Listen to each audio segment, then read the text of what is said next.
ఈ బిజినెస్ ఏదైనా మీ ఊర్లో ప్రమోషన్ చేయాలంటే అది సుమన్ టీవీతోనే సాధ్యం. ఇప్పుడే సంప్రదించండి. విజయనగరం జిల్లా మండలంలోని ద్వార్పుడి గ్రామంలో విషాద ఛాయలు అలుముకున్నాయని చెప్పుకోవచ్చు. నలుగురు చిన్నారులు, అభం శుభం తెలియని చిన్నారులు ఆడుకోవడానికి వెళ్ళి కారులో సరదాగా ఆడుకుందాం అనుకుని వెళ్ళిన చిన్నారులు విగత జీవులుగా పడి ఉండడం చూసి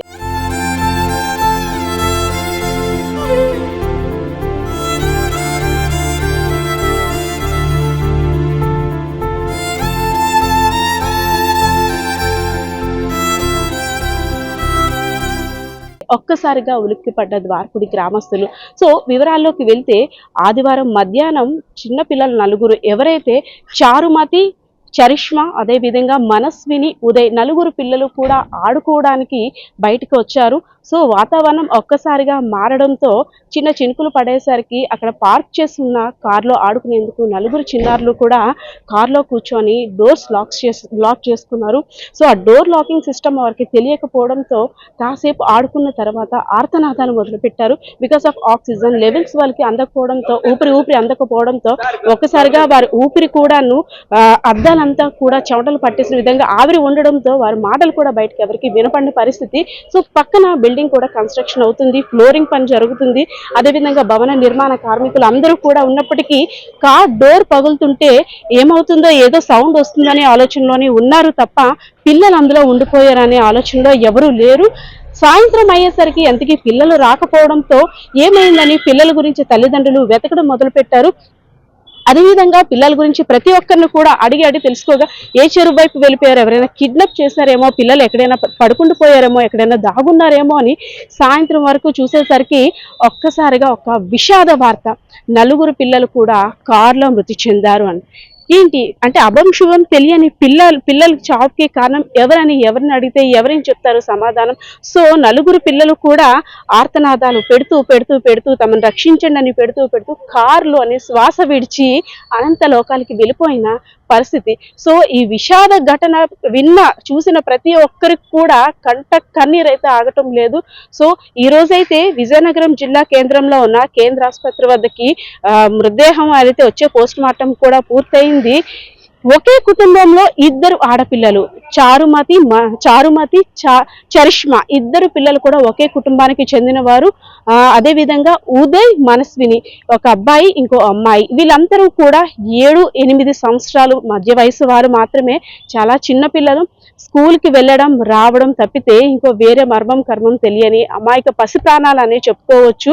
సో ఎప్పుడు వెళ్తారు కదా, ఆడుకుంటారు, అలానే వచ్చేస్తారు, సాయంత్రం సమయానికి ఇంటికి వచ్చేస్తారు అనే ఆలోచన ఉన్న తల్లిదండ్రులకి ఒక్కసారిగా విషాదం అనే చెప్పుకోవాలి. సో ముగ్గురు కుటుంబీకులు కూడా ఎవరైతే చారుమతి, చరిష్మా కుటుంబీకులు కూడా భవన నిర్మాణ కార్మికు సంబంధించి పని చేసుకుంటూ జీవనం కొనసాగిస్తున్న నిరుపేద కుటుంబం అనే చెప్పుకోవచ్చు.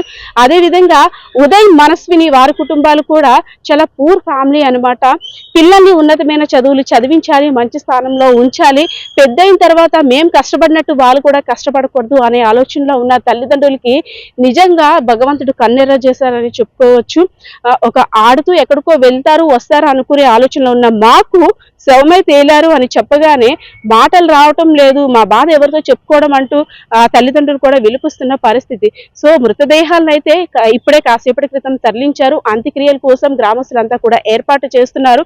సో విజయనగరం జిల్లా కేంద్రంలో ఉన్న మార్చి వద్దకు ప్రజాప్రతినిధులు అందరూ వచ్చి ఆ తల్లిదండ్రులకి ధైర్యం చెప్పినప్పటికీ కూడా ఆ తల్లిదండ్రులు ఓదార్చలేని పరిస్థితి. ఎందుకంటే ఎవరు చెప్పినా సరే వారి యొక్క బాధ వర్ణానితీతం. సో ప్రెసెంట్ అయితే ఇప్పుడున్న పరిస్థితి. సో బిడ్డల యొక్క అంత్యక్రియలు మరి కాసేపట్లో అయితే ప్రారంభం కానున్నాయి. ప్రస్తుతం ఇక్కడ ఉన్న అప్డేట్ అయితే ఇది.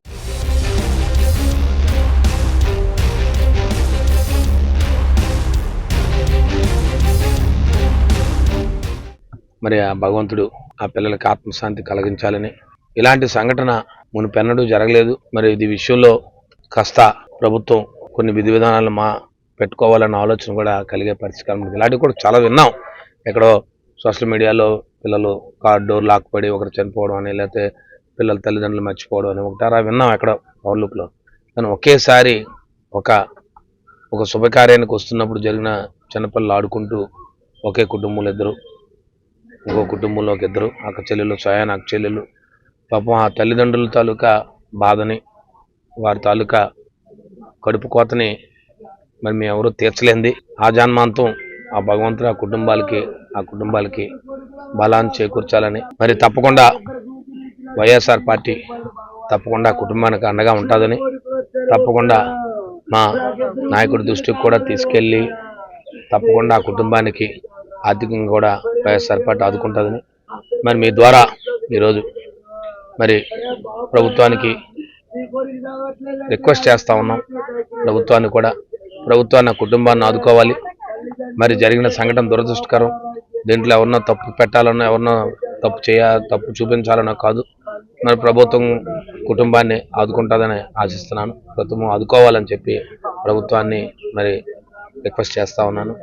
తప్పకుండా ఇలాంటి సంఘటనలు పునరావృతం కాకుండా మరి ప్రభుత్వం తగిన చర్యలు కూడా తీసుకోవడానికి ఒక మార్గదర్శకాలు రూపొందించాలని కూడా దీని ద్వారా ప్రభుత్వానికి కూడా తెలియజేస్తా ఉన్నాం.